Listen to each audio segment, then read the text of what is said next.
Trump spoke at the United Nations today. We'll talk about that. We're going to talk about this autism press conference. Head of the FDA is here. Brandon Tatum and more coming up on I'm Right.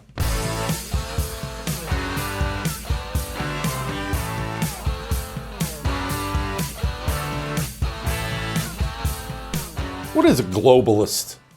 Because Trump spoke at the United Nations today, and it was wonderful. He said a couple things that are great. And you know I don't do that often. How often do we come on here on I'm Right and do that? Wow, Trump's so great. I think it's so boring and lame. We don't do that a lot.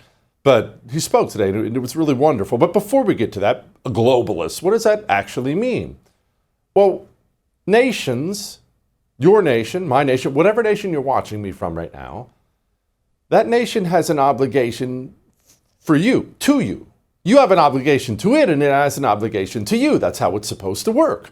You're going to be a good citizen. You're going to follow the law. You're going to pay your taxes if you desire. You serve in the military, whatever it may be. These are obligations you have, but the obligations go both ways. The nation has an obligation to worry about your interests, first and foremost. Your interests. France, the French government, they have an obligation to put the French people first and foremost. American government, American people. You get the idea. That's how it's supposed to work. That's how historically it has worked.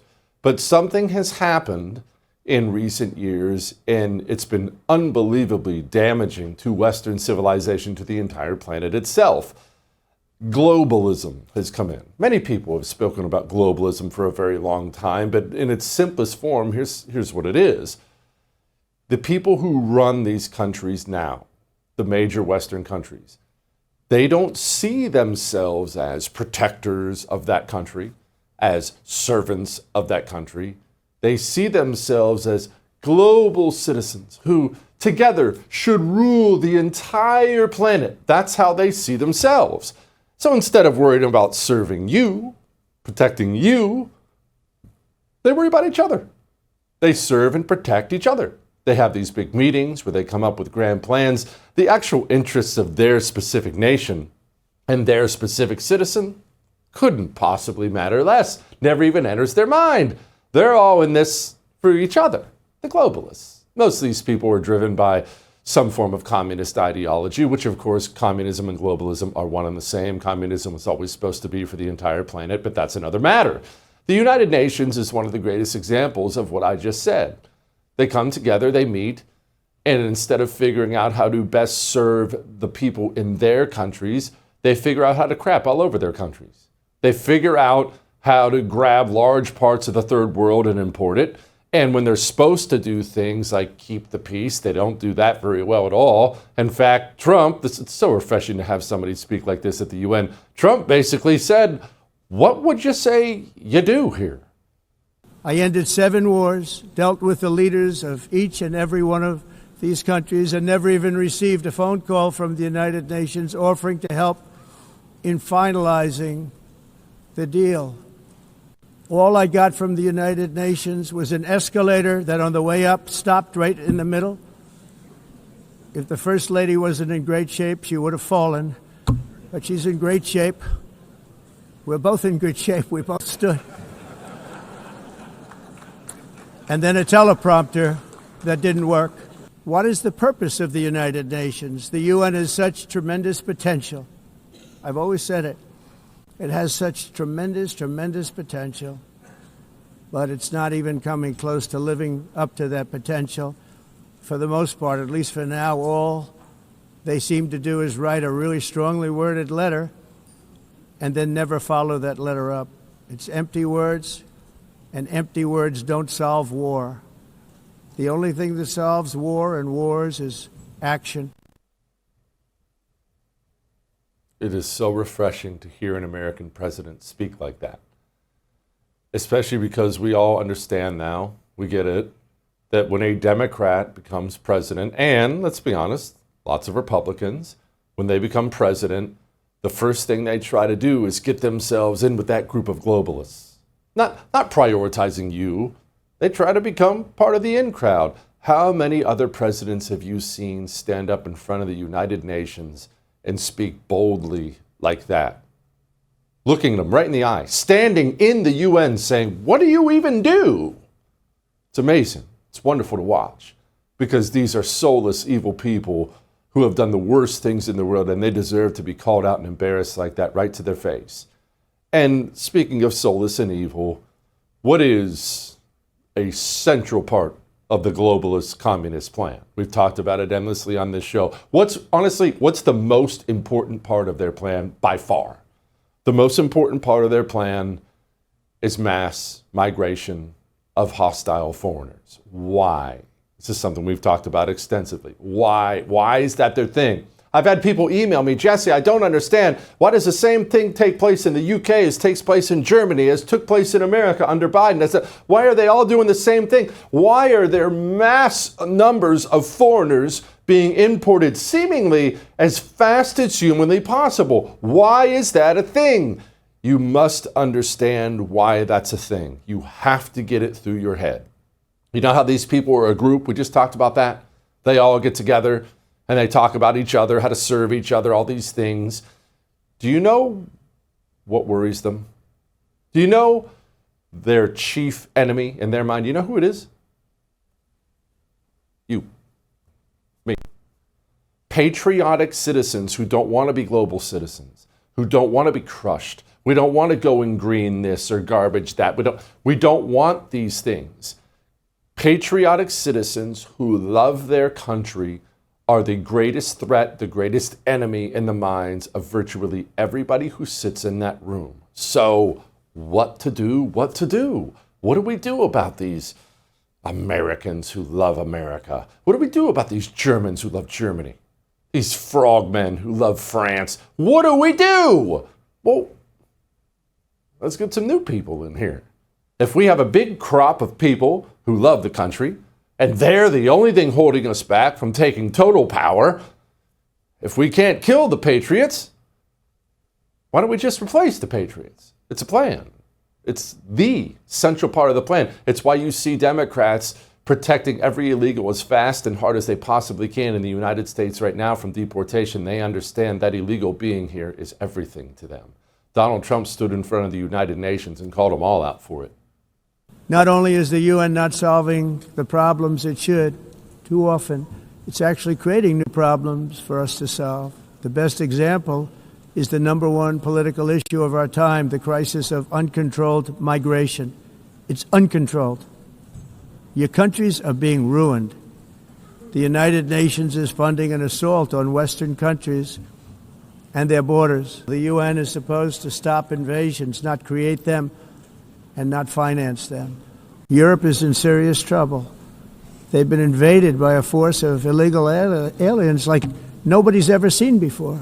And because they choose to be politically correct, they're doing just absolutely nothing about it. He's right. And of course, it's worse than that. It's not that they're doing nothing about it. It's what they want. Don't think for a moment that the ruining of America, of Europe, is some byproduct, some accident of naivete or soft on illegal immigration policies or just misplaced compassion. Don't think for a moment that's what it is. It is very, very evil. It is very, very focused, and it is done on purpose. I want to go ahead and reinforce this to you again as we get ready to wrap this up here, that the mass importation of foreigners is everything to them. And when a foreigner comes here and takes your job and rapes your daughter and kills your family on the highway, Democrats and these foreign communists as well are not sorry even a little bit. They don't feel bad. They don't shed a tear. They don't look in the mirror and say to themselves, wow, maybe we shouldn't have done that. It's a central part of the plan. And to make an omelet, you got to break some eggs. They want a prison gang from Venezuela to come replace you. You know why? Because you love your country, will fight for your country, and you will fight against the people trying to ruin it. The prison gang from Venezuela can be bought for a $500 Visa card and a nice hotel in New York City, courtesy of the American taxpayer. He's what you call a cheap date. You demand things from your politicians. You expect things from your government. And in the minds of these people, that makes you the enemy. And I do love that every time Donald Trump takes to the podium, he flat out tells people now, you're not welcome here. Our message is very simple. If you come illegally into the United States, you're going to jail, or you're going back to where you came from, or perhaps even further than that. You know what that means? I love that. I love that we're deporting illegals to Africa. They're not even from Africa. Hey, best of luck. We're sending them to Syria. Don't come here or it will be hurt.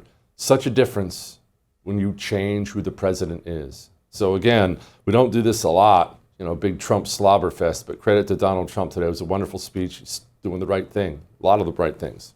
All that may have made you uncomfortable, but I am right. He also talked about autism yesterday, had a big press conference, him, Robert Kennedy Jr. We have the head of the FDA to join us next to discuss the who's who and what's what. What is it? Is it Tylenol? Before we get to that, let me get to this. Your olive oil is old and stale. And you never thought about that, and I know you didn't. Don't lie, because I never did either. We always have, behind our stove, we have salt, we have pepper, we have a bottle of olive oil, because Bob always cooks with it. And you never think about it. You buy it, use it till it runs out, and where do you buy it? You buy it at the grocery store. Have one bottle of olive oil fresh from a farm, and you'll be mad at all the times you've used that crappy olive oil. It's old, months old, sometimes years old. Farmfresh246.com. They're going to send you a free bottle. It's $39, but it's free. It's going to cost you like $1 to cover the shipping. One bottle. You'll be back all the time. Farmfresh246.com. We'll be back.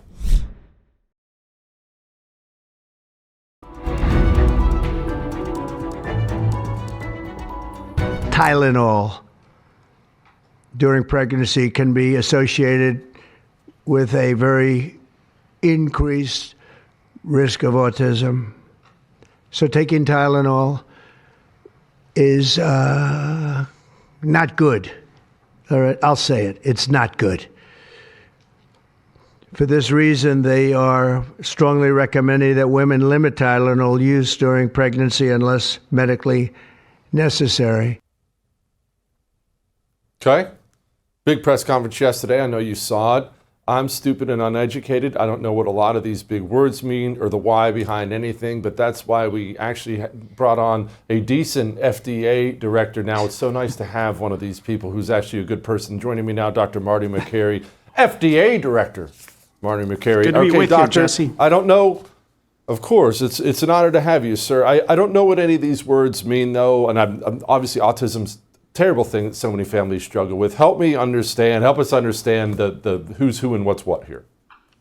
Yeah, first of all, you're exactly right. Autism is a cruel disease, and it's expanded in our generation. It was rare just a generation ago, and now it's 1 in 12 boys in the state of California, and it's rampant. And it's a brutal situation to live with. These kids, they get frustrated, they cry, they can't talk, they want to be able to talk back sometimes, and they can't.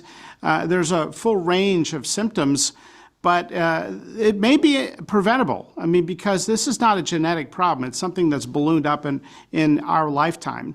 So we made 2 big announcements yesterday. One is that we are asking people to consider the potential association between taking acetaminophen or Tylenol in pregnancy and autism. That's an association that's been pretty well described.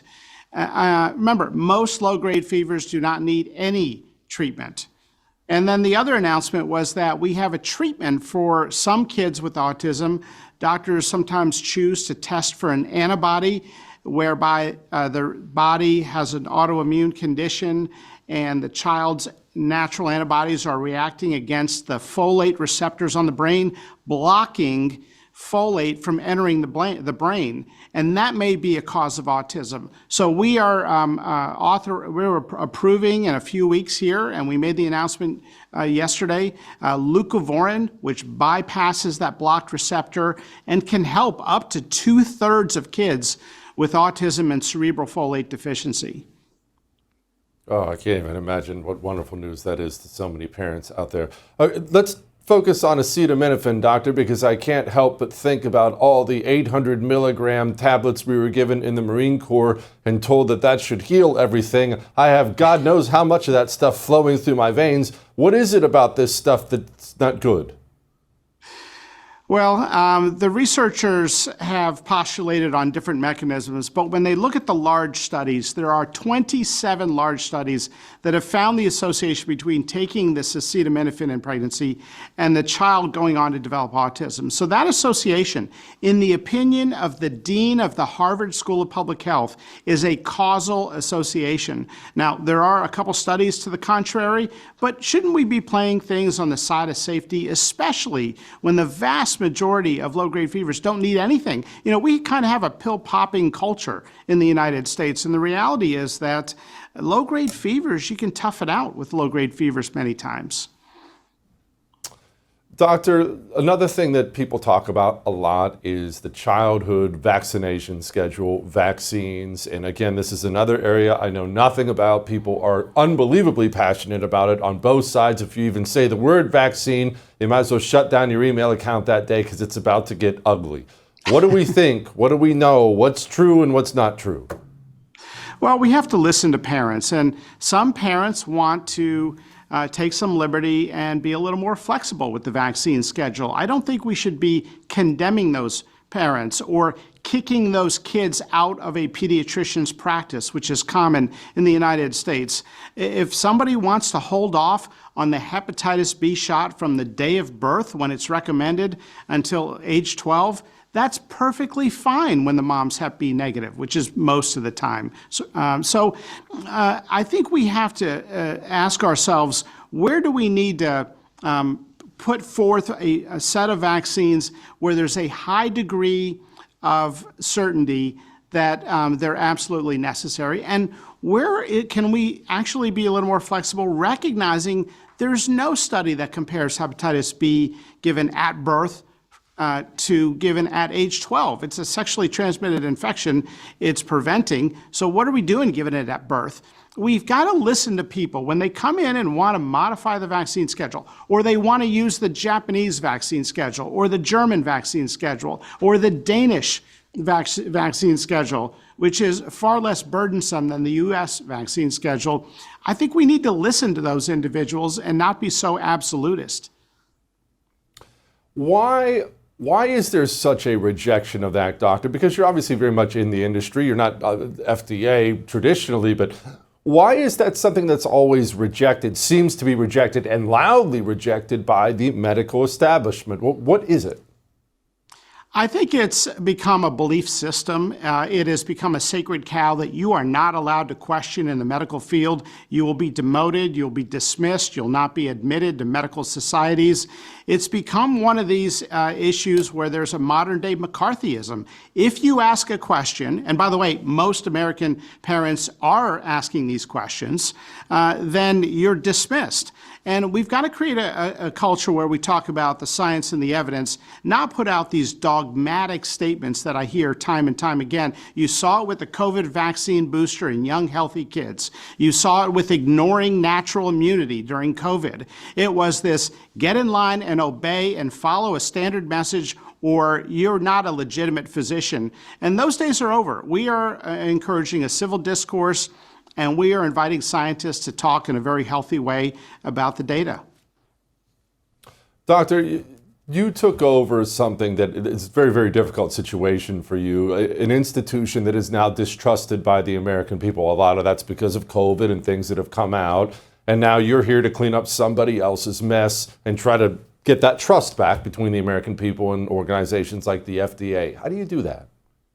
Well, we're doing it through radical transparency. Our ultimate metric of performance is going to be the success a year or 2 years from now. I think you're going to see some cures and meaningful treatments passed by the FDA because of a new pathway by which we're getting our decisions out in weeks instead of a year. Healthier food for children is a massive priority. You saw our action to remove the 9 petroleum-based food dyes.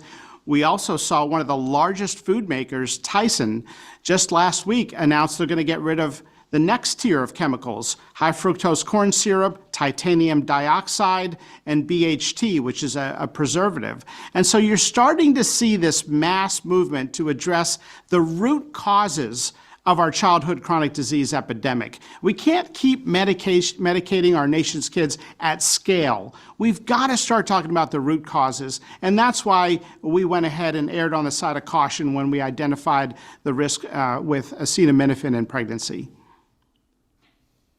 Just to be clear, you're not going to mess with Red Lobster at all, right? I can't abide by that. You'll be able to continue eating lobster to your heart's content, Jesse. Thank you, doctor. I appreciate you very much, sir. Come back soon. All right.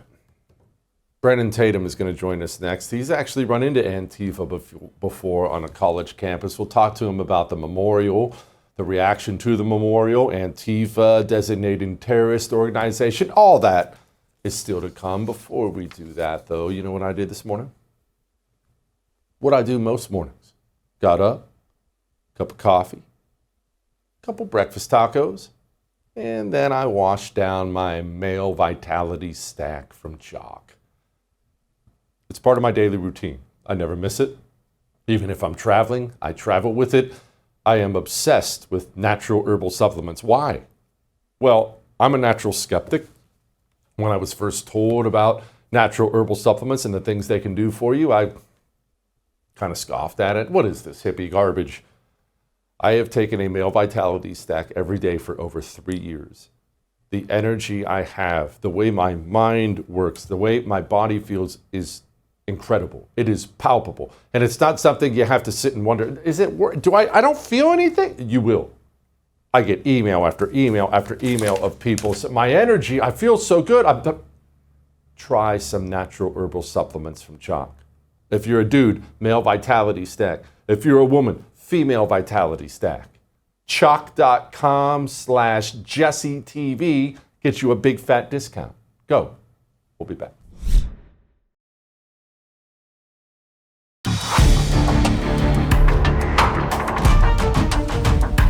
That wasn't just about a man who died. This was about a movement claiming divine permission to rule. Can I get a witness? It was a revival meeting wrapped in a memorial, a political rally dressed as church. What we saw in that arena was not simply faith-finding public expression. It was religious nationalism on full display. That is the truth. That is my truth. The language was unmistakable. Take the nation back for God. Restore America's covenant. This is a holy calling. That's what it sounded like. This is not the language of democracy.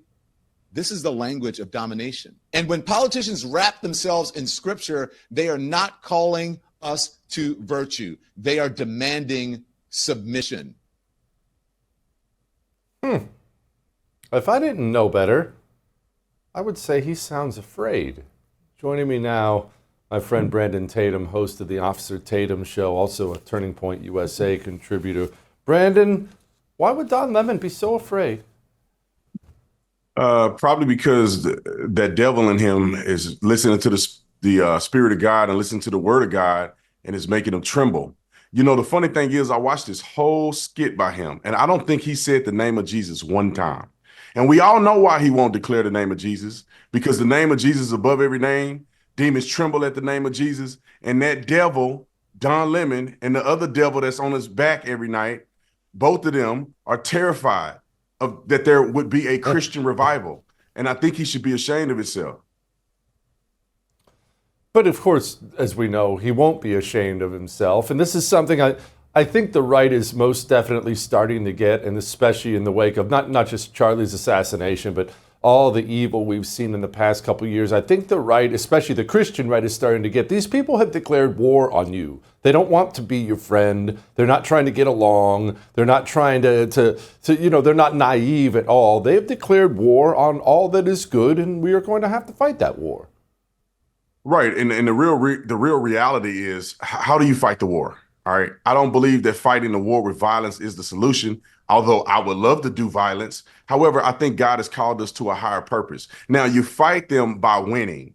They thought they killed Charlie and that would be the end of the story, but they didn't realize that they exacerbated everything that Charlie thought that he wanted to do is now coming to fruition in multiple Charlies. They thought they had one, now it's a million Charlies.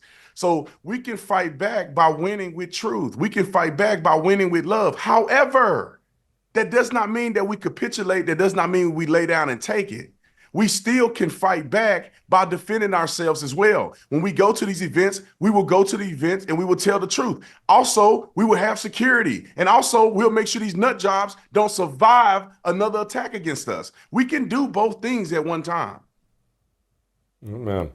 Ilhan Omar's stupid, ugly face was on TV saying things like this.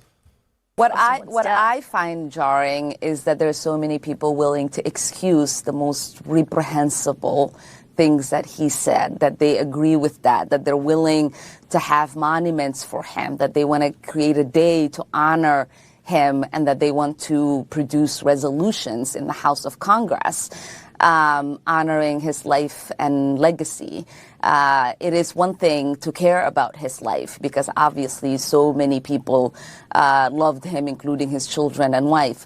But I am not going to sit here and be judged for not wanting to honor any legacy this man has left behind. That should be in the dustbin of history, and we should hopefully move on and forget the hate that he spewed every single day.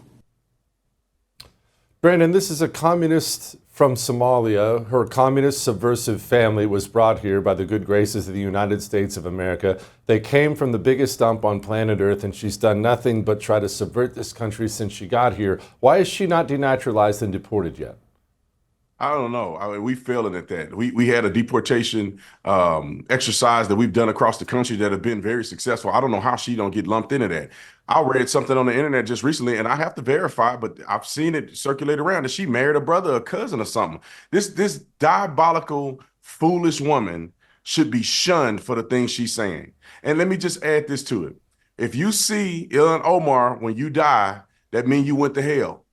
This woman don't love God. This woman is anti-Christian. She's anti-American. She's anti-Jew. You name it. She's a devil and she's evil. We got to start calling these people out for what they really are. You never see her say anything positive about America. You never see her say anything positive about the founding. And she is in a part of a religion where their founder is having sex with a 9-year-old. Like, miss me with the stupidity and talk about being left in the dustpan of history. Maybe what you stand for should be in the dustpan of history. Can we tell the truth about what Ilhan Omar stands for? Can we tell the truth about the diabolical stuff that is preached in her book?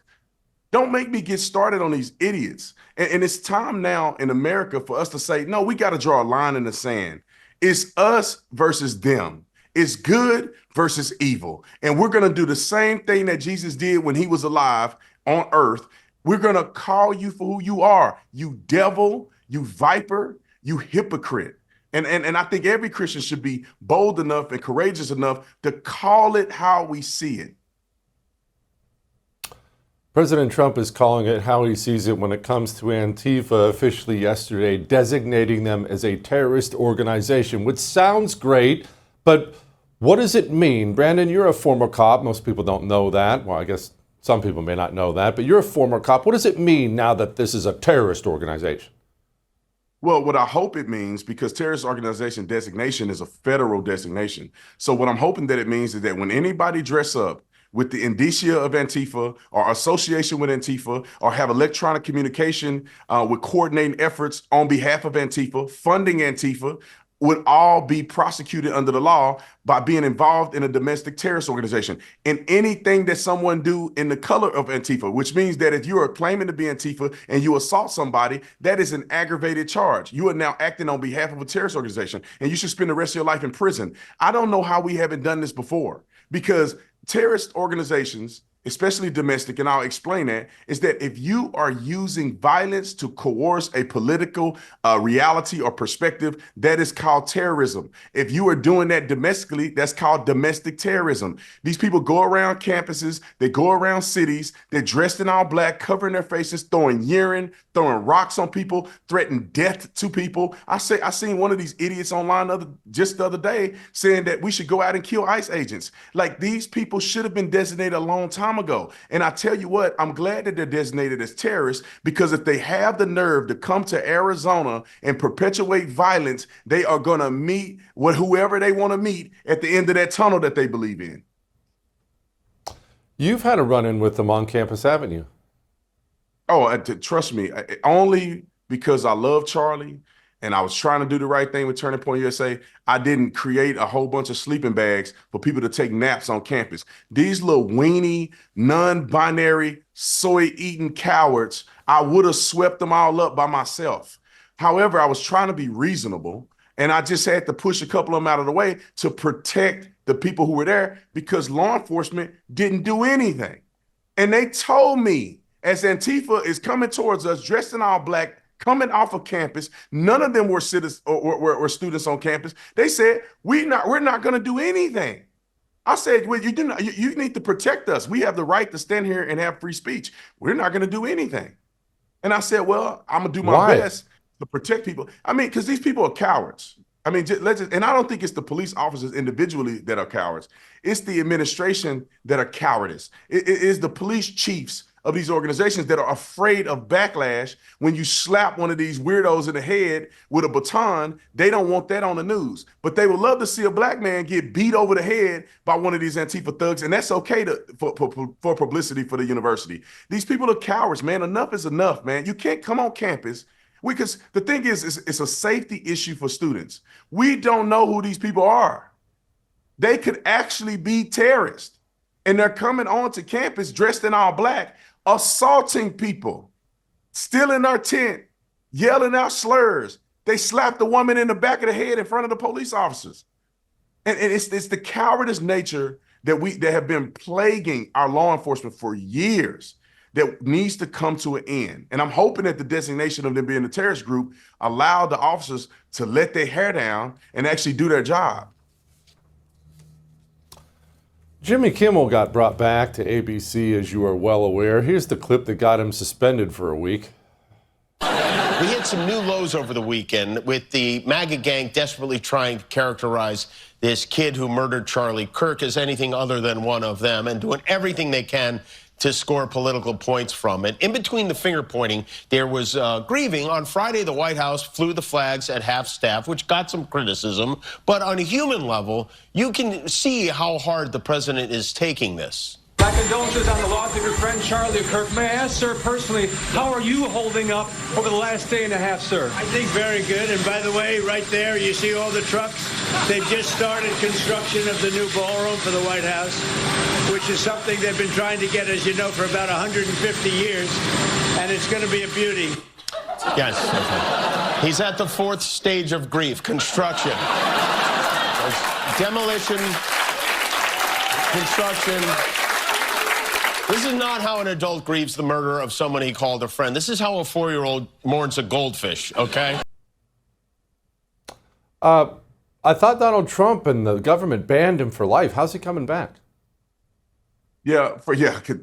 First of all, people are idiotic, and I think they jump to the conclusion that somehow the government can control what a private business does. They don't. The dude says something incredibly disgusting, which the organization got a lot of backlash for, so they suspended him indefinitely. Now, here's the thing. People don't understand, or they may not comprehend what indefinite means. Indefinite does not mean permanent. Indefinite means until further notice. And so they could have brought him back at any point in time, that day, next day, a month from now, a year from now, and they could have inevitably fired him. I think that they reacted to the backlash to try to quash or create a controversy, and then they brought him back. The problem is that they're going to face is that nobody's watching the show in the first place. You got to understand, this guy is not doing a joke. There's no punchline in saying that the shooter was one of MAGA.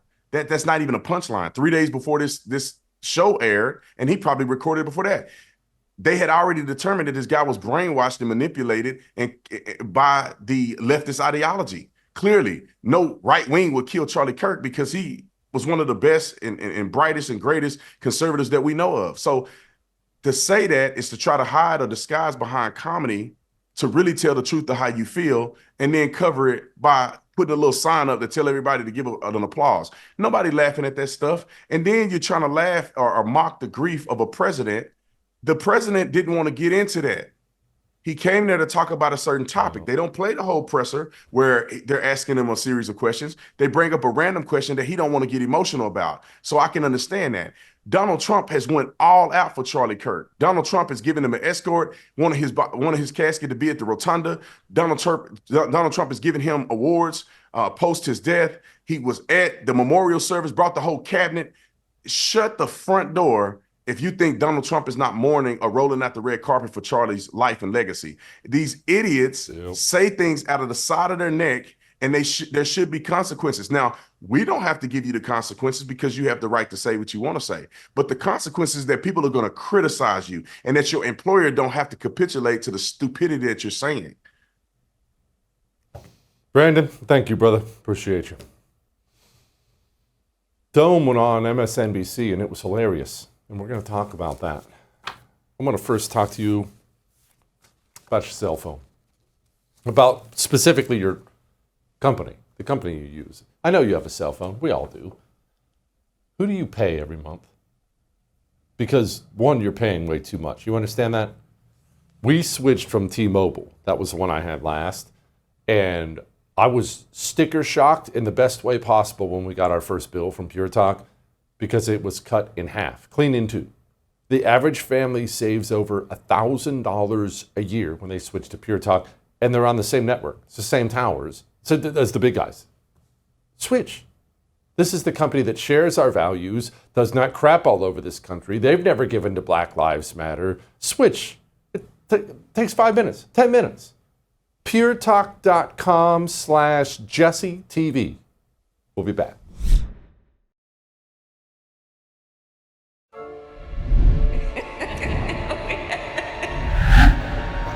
Okay, Dome is back.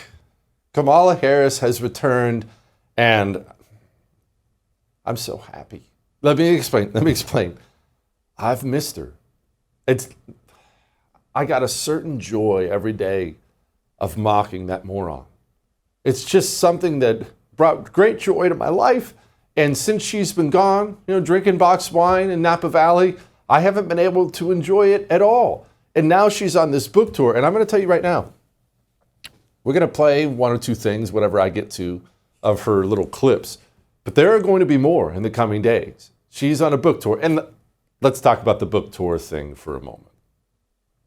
The book industry, the book political connection, it's really bad. I'm not sure how we solve this problem, but it's really bad. So let me explain how it works.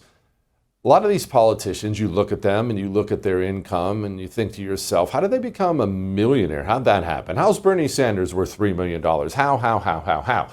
Well, lots of times we say, well, they're corrupt. They are, but not necessarily in the way we think. That money oftentimes comes from book deals. Okay, well, you can understand that. I can understand that. Surely a lot of people want to buy these books. So I'm going to show you something right here. It's a total shameless plug, but I'm actually not trying to sell it to you. I wrote one book. It is the Anti-Communist Manifesto. All right, one book. Now, to my surprise, it killed. It was on several bestseller lists. In the month of July, when it came out, it was the #1 political book in the United States of America. #1. I didn't hardly make anything. Hardly anything at all. So how is it that Bernie Sanders, and I'm sure Kamala Harris, how is it all these politicians make all this money on books? Here's how it works. You write a book. We would have to bank on people buying the books. But if you're a card-carrying member of the system, if you've been a loyal communist, you don't have to bank on the people buying these books. Who cares what Dome has to say about anything? Nobody cares. No one cares. No one's interested in this woman at all. But there are communist institutions across the United States of America who will mass purchase your books, thus bringing you large quantities of money. What do they do with the books? They throw them away. They stack them in a room somewhere. No one actually reads them. But, Dirty Commie Institute says, I need 50,000 copies of it. In the end, it's a way to legally, this is what's sad, it's legal, to legally drop a boatload of money in a politician's bank account. And Democrat after Democrat after Democrat has done this time and time and time again. It is such a pervasive problem that, you know how I just told you my book was on the bestseller list, bunch bestseller lists? They have little annotations on the bestseller list for people who had institutions buy their books en masse. That's how common of a problem it is. Dirty Commie Institute will come buy 50,000 copies. The end result, of course, is they want Kamala Harris's bank account to be nice and fat because she stole a bunch of your money and found ways to give it back to these filthy organizations. But let's focus right now on something hilarious Dome said. There are things that are known that kind of everybody knows, but only a few people are willing to actually voice. Gay people in the black community. The black community has traditionally, it's kind of changing now, which is good, but has traditionally been hardcore Democrat. You know, Barack Obama's getting 92, 93% of the black vote. It's been a traditional hardcore Democrat demographic. But they're really not big on the whole gay thing. When I say not big on it, they absolutely despise it. They reject it outright. And Dome, when she was given the nomination, had a choice to make. She had to go out and choose a VP. Hey, Dome, why didn't you pick Mayor Pete? You say in the book really bluntly that your personal first choice for your running mate would have been Pete Buttigieg, and you praise him effusively. You say he would have been an ideal partner if I were a straight man. And you say effectively that demographically it was too much to ask of the American people to ask them to elect you with him as your running mate. To say that he couldn't be on the ticket effectively because he was gay is hard to hear. No, that's not what I said. That he couldn't be on the ticket because he is gay. My point, as I write in the book, is that I was clear that in 107 days, in one of the most hotly contested elections for President of the United States, against someone like Donald Trump who knows no floor, to be a black woman running for President of the United States and as a vice presidential running mate, a gay man, with the stakes being so high, it made me very sad, but I also realized it would be a real risk. Maybe I was being too cautious. You know, I'll let our friends, we should all talk about that. Maybe I was. But that's the decision I made. To watch her try to not say it, but also say it while not saying it. No, it's not. I didn't say it's because he was gay. It's just that it was too risky to choose him. And of course, they'll never just come right out and be honest about why. Hey, get down to the nitty gritty, Dome.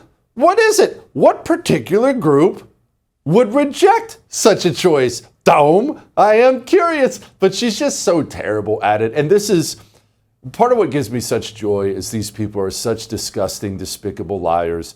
They can never just come out and be honest about anything at all. It's not hard to say. It's not hard to come out and say, I didn't pick Pete Buttigieg because he's gayer than a $3 bill and because the black community completely rejects that kind of thing, and I wouldn't have been able to get enough of the black vote and it would have cost me the election. That's not a difficult thing to say. It's true. Everyone else knows it, but they can't, so they have to kind of try to dance.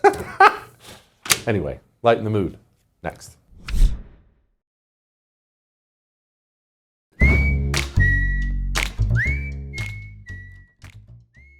All right, it's time to lighten the mood. We opened up the show with a bit of a Trump love fest, and apparently we're just going to keep that going here because John Carl with ABC is a putrid human being.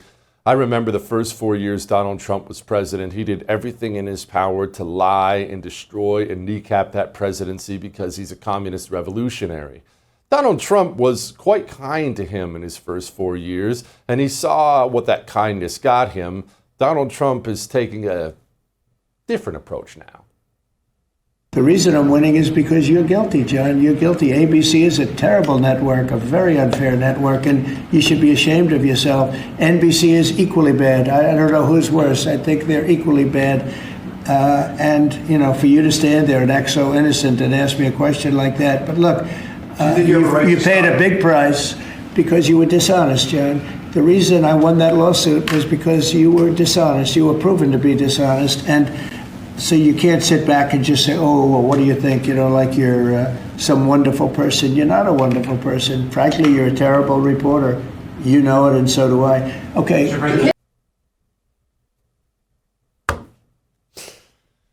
I love that. I love that that is starting to spread throughout the GOP. Stop with the, well, you're being quite biased, Bob. No, just call them scumbags. Your enemy is your enemy. I'll see you tomorrow. I would thank you for coming to my YouTube channel, but I know how brilliant it is, and I know you love it here. So subscribe and watch. We're going to start really ramping things up and putting some funny stuff, some interesting stuff out there, some collaborations. Either way, my YouTube channel is officially the place to be. So stick around.